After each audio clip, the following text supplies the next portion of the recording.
Hello friends, इस episode की शुरुआत में हम देखते हैं कि जियांग और चैंगमू उसकी सिस्टर की कंपनी में होते हैं। तभी चैंगयू जियांग से कहती है कि तुम्हारा 1 मिलियन फॉलोअर्स गेन करने का गोल बहुत जल्दी पूरा होने वाला है, इसलिए कंपनी तुम्हें कुछ और डील्स देने वाली है, जिनमें से 3 तो आउट ऑफ टाउन है। आउट ऑफ टाउन सुनते ही चैंगमू पीछे देखता है क्योंकि वो नहीं चाहता था कि जियांग अब उससे दूर जाए। तभी चैंगयू कहती है कि तुम टेंशन मत लो, तुम्हारी कंडीशन को देखते हुए मैंने उन तीनों डील्स को रिजेक्ट कर दिया है। अब ये सुनकर चैंगमू को थोड़ी तसल्ली मिलती है। तभी चैंगयू जियांग से उसके कन्फेशन के बारे में पूछती है कि ये सब कैसे हुआ। जियांग कुछ बताए उससे पहले चैंगमू आकर कहता है कि मुझे भूख लग रही है, चलो कुछ खाते हैं। तभी चैंगयू भी उनके साथ ब्रेकफास्ट पर जा रही होती है, लेकिन वो दोनों तो उसके साथ जाने को तैयार ही नहीं थे। चैंगयू समझ जाती है कि वो दोनों एक साथ ब्रेकफास्ट करना चाहते हैं, तो वो फोन पर लीजिंग से बात करने का बहाना बनाकर वहाँ से चली जाती है। अगले सीन में हम चैंगमू के फ्रेंड्स को देखते हैं, जो वहीं पब्लिक पैलेस में लोगों को उनके स्टोर के फ्लायर्स बांट रहे थे। वहीं साइड में हानजिंग भी इस काम में यान की हेल्प कर रही थी, पर यान तो उससे हमेशा की तरह परेशान ही हो रहा था। हानजिंग उससे कहती है कि एक तो मैं तुम्हारे लिए यहाँ इतनी धूप में खड़ी हूँ और तुम हो कि मुझे एक स्माइल भी नहीं दे सकते। तभी यान भी उसे चिढ़ाते हुए कहने लगा कि तुमने धूप से बचने के लिए इतना सब कुछ तो पहन रखा है, फिर भी तुम्हें धूप लग रही है। इस पर हानजिंग कहती है कि तुम कितने हार्टलेस हो। वहीं उसके फ्रेंड्स कहते हैं कि हमें इनके बारे में बॉस को बता देना चाहिए, हम अकेले ही इनको देखकर टॉर्चर क्यों हो, थोड़ा उनको भी होने देते हैं।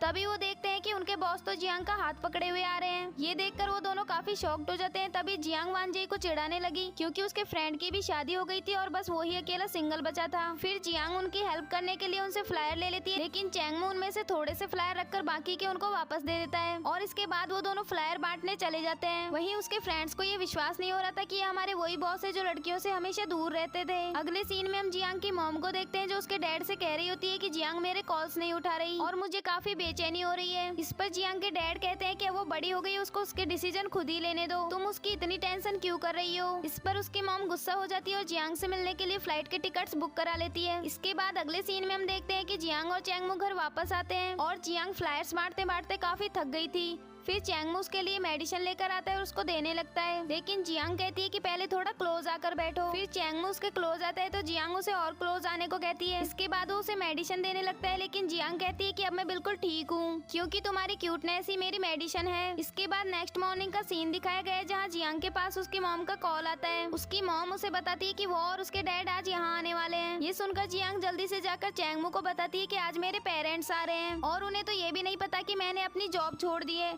मैंने उनसे झूठ कहा था कि मैं एक अकाउंटेंट हूँ और अगर मैंने उन्हें बता दिया तो वो मुझे अपने साथ वापस ले जाएंगे। फिर चैंगमू कहता है कि ठीक है, मैं भी तुम्हारे साथ उनको पिक करने चलता हूँ, तुम्हारे पास तो कोई घर भी नहीं है तो क्या तुम उन्हें होटल में रहने दोगी। और फिर वो दोनों डिसाइड कर लेते हैं कि वो अपनी रिलेशनशिप के बारे में उनको बता देंगे। अगले सीन में हम वानजे को देखते हैं, जो पैदल ही शॉप के लिए जा रहा था। तभी उसका फ्रेंड भी वहाँ आ जाता है, तो वानजे कहता है कि मेरा वॉलेट चोरी हो गया, इसलिए मैं बस से नहीं आ सकता, प्लीज तुम मुझे अपने साथ ले चलो। इसके बाद वो उसकी साइकिल पर बैठ जाता है और कहता है कि मेरे पास इस मंथ के लिए पैसे नहीं है, तो क्या तुम मुझे थोड़े से पैसे भी दे सकते हो। इस पर उसका फ्रेंड कहता है कि तुम जाकर बॉस से ही क्यों नहीं मांग लेते। वानजे कहता है कि मैंने पहले ही उनसे नेक्स्ट मंथ की सैलरी एडवांस ले रखी है, अगर मैंने उनसे एक बार और मांगी तो वो मुझे मार ही डालेंगे। फिर उसका फ्रेंड कहता है कि ठीक है, मैं तुम्हें पैसे दे दूंगा, लेकिन इसके बदले में मेरे काम भी तुम्हें करने होंगे। वानजे को मजबूरन उसकी बात माननी पड़ी और इसके बाद वो दोनों मस्ती करते हुए शॉप के लिए चले जाते हैं। अगले सीन में हम देखते हैं कि जियांग और चैंगमू उसके मॉम और डैड को लेकर घर वापस आते हैं। इसके बाद चैंगमू उन्हें बताता है कि मैं जियांग के ब्रदर इन लॉ का फ्रेंड हूँ। तभी जियांग अपनी मॉम से कहती है कि ये सिर्फ ब्रदर इन लॉ का फ्रेंड ही नहीं बल्कि मेरा बॉयफ्रेंड भी है। ये सुनकर उसके मॉम डैड काफी शॉक्ड हो गए और चैंगमू की तो सांसें ही अटक गई। फिर उसके मॉम डैड उनके रूम की तरफ देखने लगते हैं, तो चैंगमू कहता है कि आप टेंशन मत लीजिए, हम अभी भी अलग अलग रूम्स में ही रहते हैं। इसके बाद उसकी मॉम चैंगमू से रुई रुई की केयर करने के लिए थैंक्स कहती है, लेकिन चैंगमू अभी भी इतना डरा हुआ था कि वो कहता है कि आपको थैंक्स करने की कोई जरूरत नहीं है, रुई रुई मेरा गॉडफादर है। फिर कहता है मेरा मतलब है कि मैं रुई रुई का गॉडफादर हूँ। इसके बाद जियांग के डैड उससे बाहर चलकर कुछ बात करने को कहते हैं। इस पर जियांग तो ना जाने के लिए बहाना बनाने लगती है, लेकिन उसके डैड उसे डांटते हुए बाहर आने को कहते हैं। उनके जाने के बाद जियांग की मॉम चैंगमू से उसकी जॉब और पेरेंट्स के बारे में पूछती है, तो चैंगमू कहता है कि मैं एक डिजर्ट स्टोर का मैनेजर हूँ और मेरे पेरेंट्स तो बचपन में ही हमें छोड़कर चले गए थे, तब से मेरी बहन ने ही मुझे बड़ा किया है। वहीं दूसरी ओर जियांग के डैड उससे उसकी वर्किंग सिचुएशन के बारे में पूछ रहे थे, तो जियांग कहती है कि मेरा काम बिल्कुल सही चल रहा है, सैलरी भी काफी अच्छी मिलती है और मैं चैंगमू के सिस्टर की कंपनी में ही अकाउंटेंट का काम करती हूँ। तभी उसके फादर कहते हैं कि अच्छा हुआ तुम्हें इतनी स्टेबल जॉब मिली है, वरना फूड ब्लॉगर में तो कोई सिक्योरिटी नहीं थी। भले ही तुम इस जॉब से अमीर ना हो सको, लेकिन तुम्हें कभी फाइनेंशियल प्रॉब्लम तो नहीं आएगी।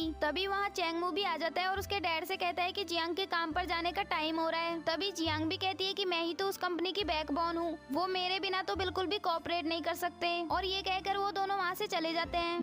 जब वो दोनों शॉप के लिए जा रहे होते हैं तो जियांग कहती है कि हमें कुछ दिनों के लिए ये नाटक कंटिन्यू रखना होगा। इस पर चैंगमू कहता है कि तुम उन्हें बता क्यों नहीं देती, आखिर तुम उनसे ये कब तक छुपाओगी। तभी जियांग कहती है कि मैं उन्हें नहीं बताऊंगी और तुमको भी नहीं बताने दूंगी, क्योंकि ग्रेजुएशन करने के बाद मैंने उनसे एक बार कहा था कि मुझे ब्लॉगर बनना है, तो वो अगले ही दिन मुझे वापस लेने आ गए थे। अगर मैंने उन्हें बताया तो मुझे यहाँ से जाना पड़ेगा। वहीं दूसरी ओर हम जियांग के पेरेंट्स को देखते हैं, जो जियांग के लिए काफी सारा सामान लेकर आए थे और वो उसको अनपैक कर रहे थे। तभी उसकी मॉम को वहाँ एक मेडिसिन का बॉक्स मिलता है और वो जियांग के डैड को दिखाते हुए कहती है कि जियांग को कहीं कोई बीमारी तो नहीं है। फिर उसके डैड जब मेडिसिन के बारे में सर्च करते हैं तो उन्हें पता लगता है कि वो तो डिप्रेशन की दवाई है। उसकी मॉम तो ये देखकर काफी डर जाती है, क्योंकि उनको लगा कि जियांग डिप्रेशन में है। तभी वो बॉक्स पर चैंगमू का नाम देख लेते हैं। वहीं दूसरी ओर हम जियांग को देखते हैं, जो चैंगमू की शॉप पर बैठी हुई थी। तभी चैंगमू के फ्रेंड्स वहाँ आकर चैंगमू का नाम लेकर उसे चिढ़ाने लगते हैं। तभी जियांग कहती है कि तुम नॉनसेंस बातें करना बंद करो, वरना मैं चैंगमू से तुम्हारी शिकायत कर दूंगी। और अगर तुम्हें ज्वेलसी हो रही है तो तुम भी अपने लिए कोई पार्टनर क्यों नहीं ढूंढ लेते।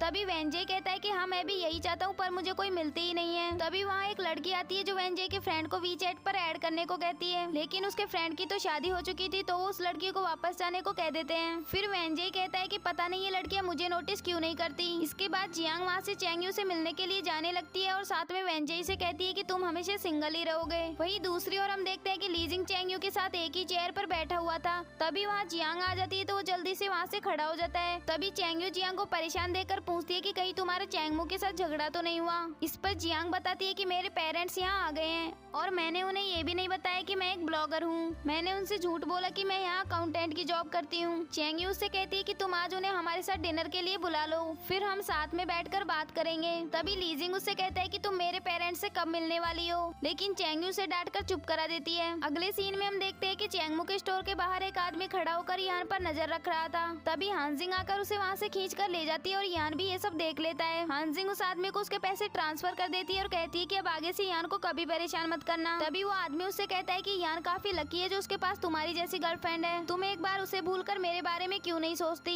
तभी यान भी वहाँ आकर उनकी बातें सुनने लगता है और हानजिंग उस आदमी से कहती है कि तुम अपने आप को मेरे बॉयफ्रेंड से कैसे कंपेयर कर सकते हो। मैं तुम्हें वार्निंग दे रही हूँ कि इस बारे में यान को कुछ मत बताना, वरना मैं तुम्हें छोड़ूंगी नहीं। तभी यान भी गुस्से में वहाँ आ जाता है और वो आदमी उससे ये कहकर चला जाता है कि तुम बहुत लकी हो। फिर यान हानजिंग से कहता है कि तुम उस आदमी के साथ अकेले यहाँ क्यों आई, अगर तुम्हें कुछ हो जाता तो कौन जिम्मेदार होता, और तुमसे किसने कहा उसे पैसे देने के लिए, तुम अपने काम से काम क्यों नहीं रखती। ये कहकर वो वहाँ से जाने लगता है तो हानजिंग कहती है कि कोई भी लड़का मुझे अपनी गर्लफ्रेंड मानने के लिए तैयार हो सकता है, लेकिन तुम हो कि हमेशा मेरे साथ अनहैप्पी रहते हो। बाय द वे तुमने उससे इतना ज्यादा उधार क्यों लिया था। इस पर यान बताता है कि कुछ साल पहले मेरी मॉम बहुत ज्यादा बीमार हो गई थी, तो मुझे पैसों की जरूरत थी। बॉस ने भी मेरी काफी ज्यादा हेल्प की, लेकिन बार बार उनसे पैसे मांगना मुझे ठीक नहीं लगा, तो मैंने इन लोगों से पैसे उधार ले लिए। मैं तुम्हें तुम्हारे पैसे जल्दी वापस कर दूंगा और तुम अब मुझसे मिलना बंद कर दो, क्योंकि मैं तुम्हें अब दोबारा देखना भी नहीं चाहता।